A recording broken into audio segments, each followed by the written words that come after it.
Serbu Kampung OPM, sniper tembak 3 pentolan zona segitiga hitam, KKB provokasi warga hingga ngamuk. Kolonel Tempur OPM Puncak Jaya Teranus Enumbi tertangkap tangan memasuki Kampung Pepera Distrik Mulia Kabupaten Puncak Jaya. Kedatangannya disergap sniper Kopassus Maleo, Selasa, 17 Juli 2024, malam.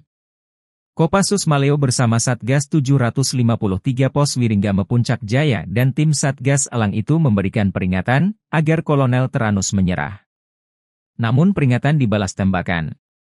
Ia dikawal 3 warga orang yang belakangan diketahui bernama Pemerita Morib, 40, Kepala Kampung Porbalo Distrik Dokome Puncak Jaya, lalu Tonda Wanimbo, 36, warga Kampung Temu Distrik Ilamburawi dan Dominus Enumbi, 33, warga Kerubata Distrik Mulai.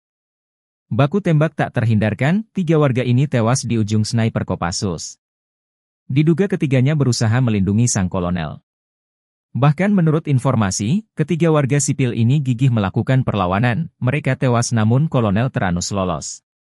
Kapendam 17, Cendrawasih, Letkol Infantri Chandra Kurniawan membenarkan hal tersebut. Teranus Enumbi, bersama anggotanya terdeteksi memasuki permukiman Karubate, Distrik Muara dengan senjata api. Dengan respons cepat aparat keamanan melakukan penindakan. Saat akan ditangkap aparat TNI di kios warung, gerombolan TPNPB OPM tersebut melakukan perlawanan dengan menembak aparat TNI. Hanya saja Teranus Enumbi berhasil lolos melarikan diri, kata Letkol Infantri Chandra Kurniawan. Menurut Chandra, usai baku tembak, warga sipil yang diduga terprovokasi ngamuk hingga Puncak Jaya memanas. Sejumlah kendaraan mobil polisi, TNI, dan mobil warga, dan RSUD Mulia dirusak, diduga karena dipicu 3 warga Puncak Jaya ditembak mati pada Selasa 16 Juli 2024 pukul 20 WIB.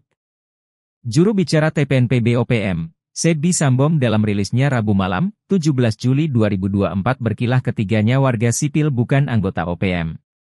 Ia heran, TNI menuding 3 korban yang ditembak mati itu anggota TPNPB OPM.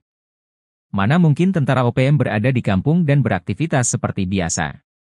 Sebab, anggota OPM berada di markas. Tidak sembarang keluar jika tidak ada perintah untuk bertugas. Jelas TNI itu bilang pasukan elit, kok sembarang melepaskan tembakan tanpa perhitungan? Ujar Sedbi. Namun Sedbi lumah, jika jejak digital mengungkap sosok Teranus Enumbi. Dia komandan perang andalan Jenderal Goliat Tabuni. Sempat membelot pada tahun 2016 dan balik ke NKRI saat terkepung. Usai bebas, dia kembali ke pasukannya, diberi pangkat kolonel dan menjadi komandan perang paling berbahaya di zona Setiga Hitam di Puncak Papua.